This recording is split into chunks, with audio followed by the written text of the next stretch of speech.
Assalamualaikum warahmatullahi wabarakatuh. Alhamdulillahirabbil alamin. Allahumma sholli ala sayyidina Muhammad wa ala ali sayyidina Muhammad.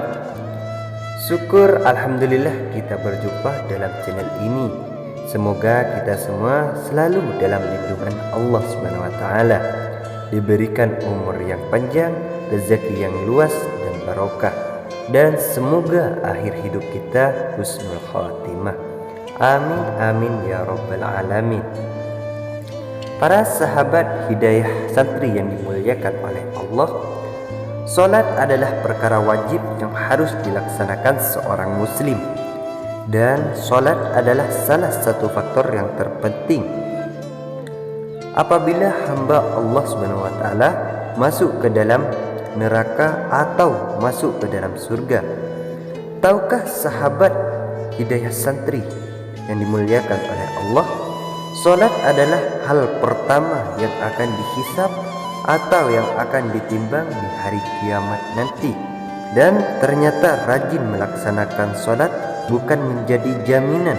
Sebuah hadis riwayat Tirmizi disebutkan bahwa Rasulullah sallallahu alaihi wasallam bersabda, sesungguhnya pertama kali yang dihisab atau ditanya dan diminta pertanggungjawaban dari segenap amal seorang hamba di hari kiamat kelak adalah salat. Bila salatnya baik maka beruntunglah ia, dan bila mana salatnya rusak sungguh rugi yang akan menimpahnya. Meskipun sangat penting salat ini, tapi ternyata masih ada saja orang yang menganggap remeh salat dan bahkan tidak melaksanakannya. Bahkan sebagian orang mungkin tetap melakukan salat namun terpaksa karena menganggapnya adalah sebuah rutinitas. Hal-hal seperti inilah yang membuat orang-orang rajin salat tapi bisa masuk ke dalam neraka. Bagaimana bisa orang yang salat masuk ke dalam neraka? Berikut inilah penjelasan mengenai golongan orang-orang yang rajin salat tapi masuk ke dalam nerakanya Allah Subhanahu wa taala. Yang pertama, salat tapi suka berdusta atau bohong. Dusta atau bohong adalah salah satu dosa besar yang akan mendapatkan balasan siksa di akhirat kelak. Namun tampaknya dalam kehidupan masyarakat sekarang ini bohong sudah menjadi hal yang umum. Padahal sekecil apapun kebohongan, tetap saja itu adalah perbuatan yang menimbulkan dosa besar.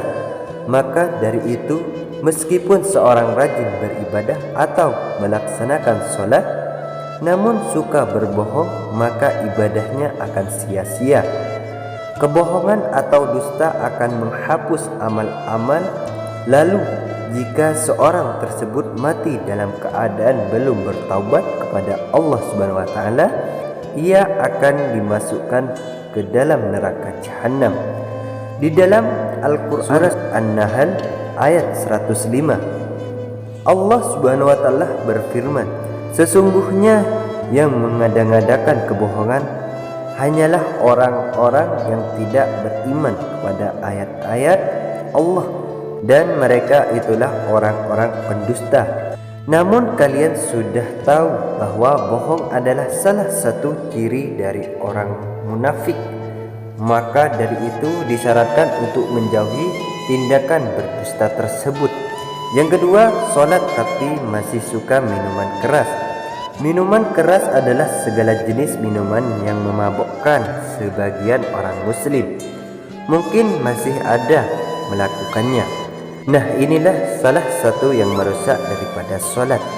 Rasulullah sallallahu alaihi wasallam pernah berkata bahwa minuman keras adalah induk dari segala macam kejahatan. Maka dari itu beliau melarang orang-orang untuk mendekati apalagi meminumnya. Minuman keras atau khamar haram hukumnya jika diminum oleh umat Islam, dan jika itu sudah dilakukan maka disyaratkan untuk bertaubat dan memperbaiki sholatnya. Yang ketiga, sholat tapi masih percaya pada dukun. Dukun diketahui adalah seorang yang bisa mengerti perkara gaib dan hal-hal yang tersembunyi. Dan orang-orang sholat namun mempercayainya termasuk golongan yang akan masuk ke dalam neraka. Hadis riwayat Imam Muslim pernah menjelaskan bahwa orang yang mempercayai dukun, sholatnya tidak akan diterima selama 40 hari. Percaya pada dukun juga dikategorikan sebagai orang-orang yang berdosa besar, karena hanya Allah Subhanahu wa Ta'ala yang mengetahui segala sesuatu. Satu lagi, bahwa percaya pada dukun atau benda pusaka adalah tindakan musyrik, karena dukun adalah orang yang bersekutu dengan setan. Hadis riwayat Abu Daud, At-Tirmizi dan Ibnu Majah menyebutkan bahwa Rasulullah SAW bersabda, barang siapa yang mendatangi tukang dukun kemudian ia membenarkan apa yang dikatakan itu, maka sesungguhnya ia telah ingkar terhadap apa yang telah diturunkan kepada Nabi Muhammad SAW. Yang keempat, salat tapi suka bergunjingan. Salah satu yang bisa memasukkan orang ke dalam neraka adalah bergunjingan. Bergunjingan artinya membicarakan kejelekan orang lain. Di dalam Al-Quran disebutkan, hai orang-orang yang beriman, jauhilah kebanyakan berprasangka atau curiga, karena sebagai diri prasangka itu dosa.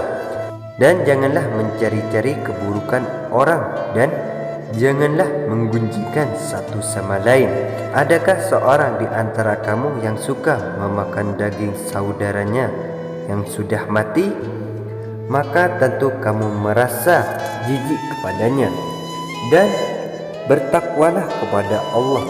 Sesungguhnya Allah Maha Penerima Taubat lagi Maha Penyayang.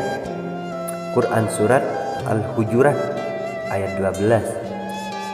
Yang kelima, sholat tapi mengabaikan anak yatim. Orang yang sholat mengabaikan anak yatim adalah termasuk golongan orang yang mendustakan agama dan bisa masuk nerakanya Allah Subhanahu wa Ta'ala.